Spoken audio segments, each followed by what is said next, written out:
Wacheni kuona Wakenya kama kondoo. You know, Yvonne, it's sad about Vincent Ayomo and his family and his child and the fact that he had to die at a political rally. And you're told kwa nini wanafanya campaigns? Yeah, those rallies that have been, like we talked about in the beginning, that when anyone comes to Kenya would think that tuko katika uchaguzi next week. That's okay. Both sides have been campaigning. But the meetings that are being disrupted are the ones that have those who are opposing government. Because those who are for government or the government officials themselves have their meetings in a kwisha wanaondoka. But these other ones are vurugwad by tear gas and all that, and loss of life. And I was just listening to what the CS was saying, and I'd like to quote 3 sentences from Bonyo's bond last week. He said, Kenya does not manufacture tear gas. It is imported under tightly controlled licenses for one purpose, law enforcement, primarily for use by the National Police Service. This is not sugar or rice or maize that passes through open tenders. Every single canister that enters this country is procured through a known supplier, logged through a controlled chain, issued through a documented command structure, assigned to specific officers, recorded before deployment, and accounted for after use. So if those tear gas canisters are ending up in people's hands, then serikali yenyewe inapaswa kuangalia ni vipi ilitoka kwa mikononi mwa maafisa wa polisi and ended up in people's hands. Because it is, for me, I find the explanation absolutely ridiculous. On my kicker tonight, it is goons, tear gas, and now passports. Bei ya jioni. Take your pick. 1, 2, or all the 3. They are available, kama dawa ya mende, and at prices that I suspect are unbelievably favorable.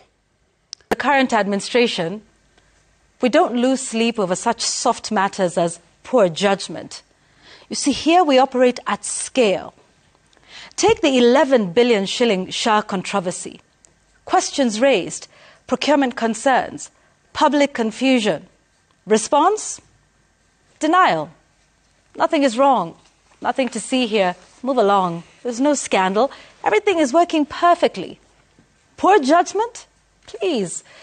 That's British vocabulary. Consider many of the government policies challenged in the courts.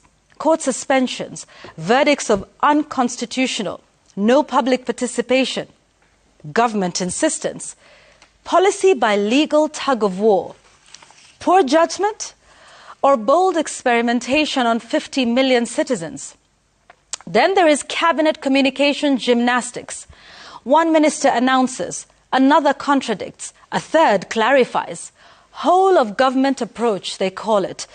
The statement is misinterpreted.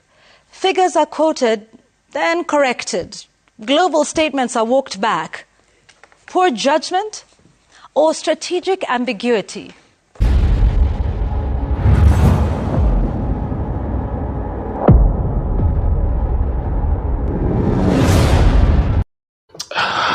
Very good morning and welcome back, ladies and gentlemen. Thank you very much, guys, for your greatest support.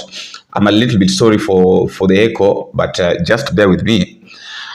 Today, I normally say this, that if there is a day that Kenyans should never dare miss, is the day of the news gang, because a lot of issues happen, a lot of things happen. And I always feel like we really need to talk about these things. We really need to discuss them, the way they are happening, how they are happening, and why they are happening. Now, yesterday night, Yvonne Okwara was the lead. Of course, Yvonne Okwara normally leads the news gang. So it was Yvonne Okwara, Jamila, we had got Bonyo, and we had Kai. We missed Sam Gituko. But we have to talk about these 4 fellas. Number one thing that I want us to start by talking about is I want us to listen to Yvonne Okwara. Yvonne Okwara was talking about the British common sense, whereby she was trying to explain that there's some of the things that in Kenya, like they're just normal. They're just normal things. Normal things happen in this country, and nobody bothers, nobody cares about them. Can you listen to Yvonne Okwara? In the United Kingdom, a crisis is unfolding. Not over missing billions, not collapsed systems, not over vanishing public funds. No, it's over judgment. Following the Peter Mandelson Epstein saga, serious questions are being asked about whether Prime Minister Keir Starmer exercised, wait for it, poor judgment. The phrase has dominated British headlines. Commentators are dissecting it. Panels are debating it. An advisor reportedly stepped down for recommending Mandelson for the role of US ambassador. Resigned for recommending someone. Imagine that. In Britain, they're asking whether leadership instincts matter, whether discernment matters, whether character signals matter. How exhausting, how delicate, and how terribly first world. Meanwhile, in Kenya, some perspective. Here, under the current administration, we don't lose sleep over such soft matters as poor judgment. You see, here we operate at scale. Take the 11 billion shilling Shah controversy. Questions raised, procurement concerns, public confusion. Response? Denial. Nothing is wrong.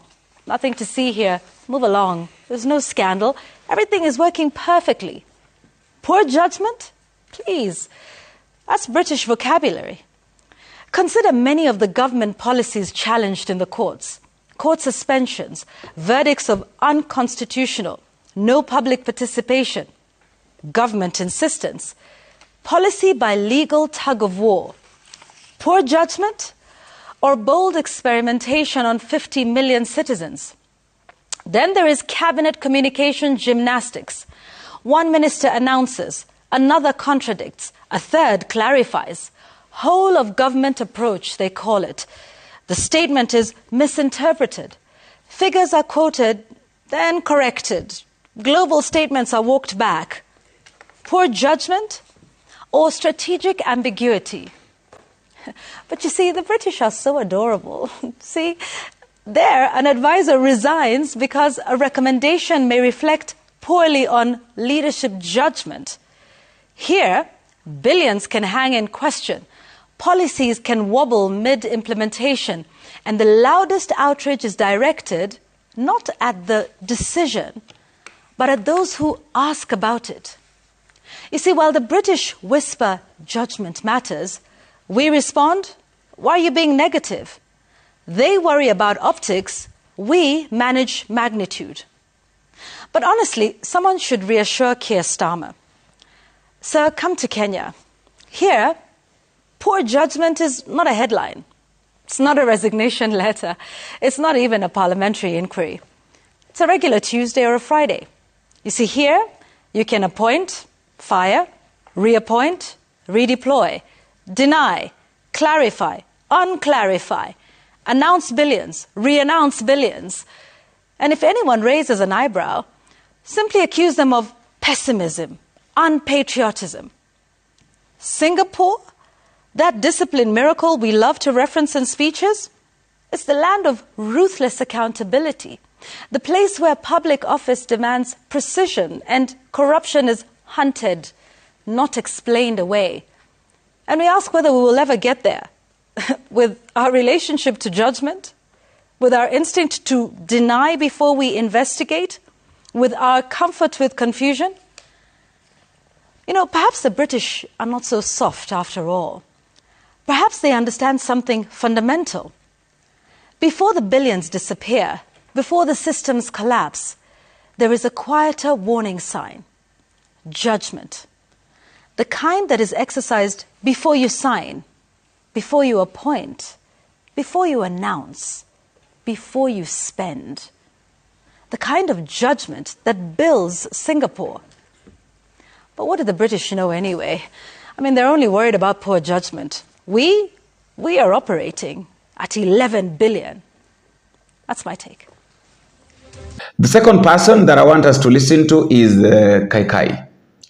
Actually, this one of Kaikai really hit me so hard when Kaikai was trying to say that in this country right now, it is goons, tear gas, and passport, whereby he was trying to explain that kupata hizi vitu ni bei ya jioni tu, that it is you to take your pick, 1, 2, or 3 they are available. Like literally, we try to listen to Kipchumba Murkomen explaining that tear gas are available everywhere. Ati mwananchi amenunua tear gas. So mwananchi atatoa tear gas wapi? Let us just ask ourselves questions like, where will mwananchi get tear gas from? If it is not from a police officer, if it is not a police officer who is selling them, then who is giving them out? How is it possible that a citizen would get access to tear gas? How? And then you're trying to tell us that, oh, Maras nini nini. This is not funny, by the way. There's some of the things that are not funny. This is very, very dangerous. If a government who is supposed to protect the country is saying that kupata tear gas, mwananchi ndiye akona tear gas saizi, I really pity our country. Listen to Kaikai. On my kicker tonight, it is goons, tear gas, and now passports. Bei ya jioni. Take your pick. 1, 2, or all the 3. They are available. Kama dawa ya mende. And at prices that I suspect are unbelievably favorable. Bei ya kufunga inchi. Bei ya kufunga siku. Fellow Kenyans, this is not funny. This is dangerously alarming. What the heck is going on? What is happening to our statehood? What is happening to our statecraft? Is it true the immigration department is serving passports to foreigners like popcorns to moviegoers? Is it true that foreign crime against humanity suspects are now proud holders of Kenyan passports? As I reported some years back, I witnessed firsthand the atrocities and suffering visited upon non-Arab citizens of Sudan by an Arab militia group called the Janjaweed. I visited the strife-torn Darfur region and the camps of the internally displaced persons, where I saw non-Arab Sudan citizens nursing varied wounds, from burns to bullet wounds and injuries from severe whiplashes used by the Janjaweed. Now, the Janjaweed is the precursor to the Rapid Support Forces, RSF. What this means is the RSF was actually founded out of the Janjaweed. These are facts. The RSF is led by Mohammed Hamdan Delgado, also known as Hemedi. He is a native of Darfur. Yes, the place that founded the Janjaweed. Besides leading the RSF in its war against the government of Sudan, Hemedi is described as a wealthy and influential gold merchant. Of importance to Kenyans is Hemedi is considered close to President William RUTO, who on the steps of State House once told the Sudan rebel leader, "Welcome to your second home." Now, at a diplomatic level, diplomatic observers would struggle to trace any strategic principle or philosophical grounding of relevance to Kenya's national security interests in the dalliance between President Ruto's administration and the RSF. But when Kenyan passports start flying out of Nyayo House like confetti, Kenyans must start paying attention. Passports are some of the most solemn symbols of citizenship. They confer identity and a sense of national pride, and above all, the freedom to travel around the world in the name of your nation. If you have a passport, just open the second page right now and see what it reads. Another solemn write-up. A request made in the name of the President of Kenya to allow the bearer to pass freely without let or hindrance, and a request to all it may concern to afford the passport bearer whatever assistance and protection as may be necessary. This request is made in the name of the President of the Republic of Kenya. It is that solemn, that serious, that consequential. What this means is a Kenyan passport cannot be issued recklessly. Each bearer of a Kenyan passport becomes our representative at any immigration counter. So when the American government sanctioned an RSF leader holding a Kenyan passport, it is our national flag and national reputation at stake. And worst still, not for national reasons. As we talk about the rapid support forces, we should as well discuss the rapid decline in standards of statehood and statecraft in Kenya. In the boring old days, goons, passports, and tear gas canisters never came this cheap. Ni bei ya jioni sasa. That is my kicker. And of course, Jamila is trying to talk about our CSS who normally goes for the interviews. When you wanatubeba, these guys who wanatubeba ujinga sana. They go to the interviews unprepared, and then the things they try to explain or how they talk, you wonder what is really happening, what is going on with these people. Is it really worth it? Mbono wende Citizen TV, mbono wende kwa interview unprepared. We saw what happened with John Mbadi. We also saw what happened with Opio Wandai. And they are experts. They call themselves experts. You saw what happened with Jeff Koinange, with, how do we call him? This Ade Duale. So this thing has been happening. It has been going on over and over. It has been repeating itself over and over again. And nobody is bothering to talk about it. That these guys are really shaming us. If you can't answer questions that were being asked in the interview, then you better not go. Kama unajua kwamba unaenda kupeleka kiburi yako hapo, achana nayo, usiende. Achana nayo. No need of going. Cheni kuona wa Kenya kama kondoo. That is my memo. This week I've been reflecting on a question we should have confronted a long time ago. How exactly do some of our politicians and public officials see Kenyans? Because just in the past 3 days, watching some of them answer questions has left me either cringing or just plainly disappointed. From where many of us are sitting, it feels like politicians see us less as citizens and more like wajinga, or perhaps kondo, expected to listen, nod, say ba or meh and move on. You see, when you hold public office, you don't just get a title, it is also a responsibility. So when you step onto any podium, whether it's parliament, a press briefing, a rally, or a TV interview, you're not there as an individual, but as the custodian of the trust we gave you. So it is always fascinating, and by fascinating, I mean exhausting, when leaders speak with a tone that suggests we can say whatever we want, mtadu. Because lately that's what it sounds like. Just delivering statements without any preparation, or dodging answers instead of explaining. Facts that appear flexible. And sometimes the explanations they give raise more questions than the original issue. Hata unashangaa unajiuliza kama ni wewe huelewi.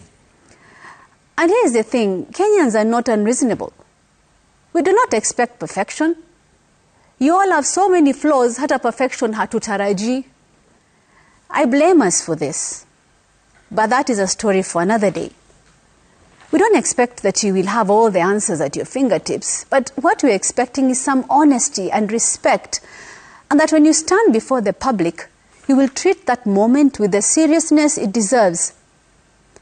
There's absolutely nothing wrong with saying, I don't have that information right now, but I'll find out and get back to you. In fact, that would be refreshing. Very refreshing. But what is far less acceptable is speaking with confidence about things that are clearly inaccurate, dismissing legitimate concerns, playing politics, or behaving as though public scrutiny is an inconvenience when it's supposed to be a cornerstone of democracy. And interestingly, the conversation about the truth is not just happening here. In Wales, in what is being described as a world first, a law is being developed to make lying by leaders illegal. You almost imagine what would happen if we tried that here. We might have to hold elections a little earlier than planned because we could suddenly find ourselves with a serious shortage of leaders. But perhaps there's another uncomfortable truth. Maybe, just maybe, we also need to ask ourselves whether we get the leaders we tolerate, those we excuse and defend, even when they fall short. Accountability should be at the ballot and in our conversations. It should be in what we choose to accept and what we refuse to ignore. Let's be honest. Wajinga waliisha Kenya. Kenyans are informed and they are paying very close attention. They can tell the difference between transparency and spin. Being in public office does not shield the office bearers from questions. It is the very reason questions exist. So perhaps it's time for a reset. Speak to citizens the way you would want to be spoken to. Prepare before you address them. Respect the intelligence of the people you serve. And most importantly, Yvonne, it's sad about Vincent Ayomo and his family and his child and the fact that he had to die at a political rally. And you're told kwa nini wanafanya campaigns. Yeah, those rallies that have been, like we talked about in the beginning, that anyone comes to Kenya would think that tuko katika uchaguzi next week. That's okay. Both sides have been campaigning. But the meetings that are being disrupted are the ones that have those who are opposing government. Because those who are for government or the government officials themselves have their meetings in kwisha wanaondoka. But these other ones are vurugwad by tear gas and all that, and loss of life. And I was just listening to what the CS was saying, and I'd like to quote 3 sentences from Bonyo's bond last week. He said, Kenya does not manufacture tear gas. It is imported under tightly controlled licenses for one purpose, law enforcement, primarily for use by the National Police Service. This is not sugar or rice or maize that passes through open tenders. Every single canister that enters this country is procured through a known supplier, logged through a controlled chain, issued through a documented command structure, assigned to specific officers, recorded before deployment, and accounted for after use. So if those tear gas canisters are ending up in people's hands, then serikali yenyewe inapaswa kuangalia ni vipi ilitoka kwa mikononi mwa maafisa wa polisi and ended up in people's hands. Because it is, for me, I find the explanation absolutely ridiculous. That ni wanasiasa wenyewe ambao wanakwenda kuvuruga mikutano yao. Because even in coverage, Yvonne, you know, mkutano ukivurugwa, you focus on the kuvurugwa, you forget even about what the politicians said in those meetings, even in our coverage. And you focus on kulikuwa na mtu alifariki, tear gas ilirushwa, and you completely forget about what wanasiasa walisema katika huo mkutano. Sitetei, but I think it's very important that we realize that any loss of life is unfortunate and it's wrong. Mikutano acha ifanyike yaishe. I was asking, if leo mkutano wa kisiasa umefanyika Kakamega bila incident na uishe, is that going to change the outcome of the election next year now on this particular day? It will not. So I think we just need to be... before you come and... Bonyo is warning, Kipchumba Murkomen akona kazi, Kipchumba Murkomen anaambiwa ya kwamba this country, we are not safe. Unasikia ukitembea CBD, ukienda wapi. Now, what is funny is that the way these guys are responding to these things, fellow Kenyans, you wonder, you are like, what the hell is going on? A simple walk through the CBD in Nairobi feels just as dangerous as a journey to the remote corners of this country. Meanwhile, the Interior CS Onesimus Kipchumba Murkomen continues to speak in the language of plans, strategies and projections, what we'd call the what and the how. But Kenyans are living the reality of fear in real time, every single day. As we inch closer to the next general election, insecurity is becoming impossible to ignore. WhatsApp groups have turned into early warning systems. News headlines read like security bulletins. Conversations everywhere begin with a caution first. Yet, the response from those in charge suggests exaggerations, as if these fears are manufactured and the dangers are imagined. We see sometimes, which is a paradox, Madam Speaker, that sometimes you find today complainers about police brutality are actually dining together with the people they still not have answered questions on police brutality in the last administration. I mean, this from a minister that only recently traversed the country under the banner of Jukwaa la Usalama collecting feedback and promising action. If the exercise meant anything, Kenyans now deserve accountability, not dismissal and blame games. It cannot be business as usual that even in spaces where Kenyans are expected to freely associate and exercise their fundamental rights are now high risk. Attending a political rally today qualifies as an extreme sport. As an attendee, you are either facing law enforcers or goons, but either way, you are at risk. What we are witnessing, whether it's by design or neglect, resembles a carefully choreographed, organized violence, calculated, coordinated, and very brazen. A script that belongs in the crime syndicates out of Sinaloa in Mexico, and not in a constitutional democracy like Kenya. We cannot pretend that the campaigns are not in top gear already. Whether prematurely or otherwise, that's another issue altogether. But alongside the slogans and convoys, the goons too are campaigning, and they are winning ground. Responsibility for security is neither abstract nor shared. It sits squarely within the chain of command that is charged with protecting the citizens, and that is the National Police Service. But they seem to be looking the other side, shyly too, when it matters. Kenyans need to live in peace and to exercise their political rights without fear. Anarchy disguised as political competition cannot become our new normal. It does not matter what slogan is fashionable. Linda Mwananchi, Linda Ground, Linda Kura, or whichever Linda pleases you. You know what we need now and urgently? It's very simple. Linda Inchi. Protect our cities and towns, our streets and neighborhoods. Protect the democratic space that allows citizens to choose their leaders freely. Blame cannot keep shifting. Responsibilities lie somewhere. And those entrusted with security must own that. Yeah. Speaking of the alternative, it would seem like, the late Raila Odinga's spirit looms large, with everybody trying to claim, Jay, like you said, what wishes he left behind, which way to go, and who most embodies what his last wishes were. Do they stay until 2027? Do they go beyond? And I'd like us to listen to the Senator for Nairobi, Edwin Sifuna, on just this agreement between President William Ruto and the late Raila Odinga. Inaandamwa kwa kukumbusha William Ruto kwamba uliweka mkataba na baba Raila Amolo Odinga ya kwamba utaheshimu haki za watu kukutana kwa amani jinsi ambavyo tumekutana hapa. Kwa nini unatutupia tear gas? Hiyo si ni kukuruka mkataba na baba? And then on the other side, the ones who are, sorry, just so I get this right, Oburu and his team wanalinda ground? Ground, yes. Okay, sorry. So those who wanalinda ground, this is their argument about not looking back but looking forward, and what the late Raila Odinga told them to. What is really happening with these people? Can you listen to them? Anyway, fellow Kenyans, I would like to know what you think in the comment section. Please don't forget to drop me a comment. Don't forget to tell me what you think and where exactly you're watching this video from. I normally say this, that this is the day that the government normally wishes that it never comes.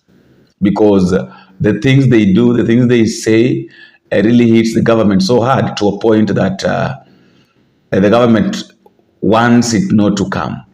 You understand? So tell me what you think, fellow Kenyans.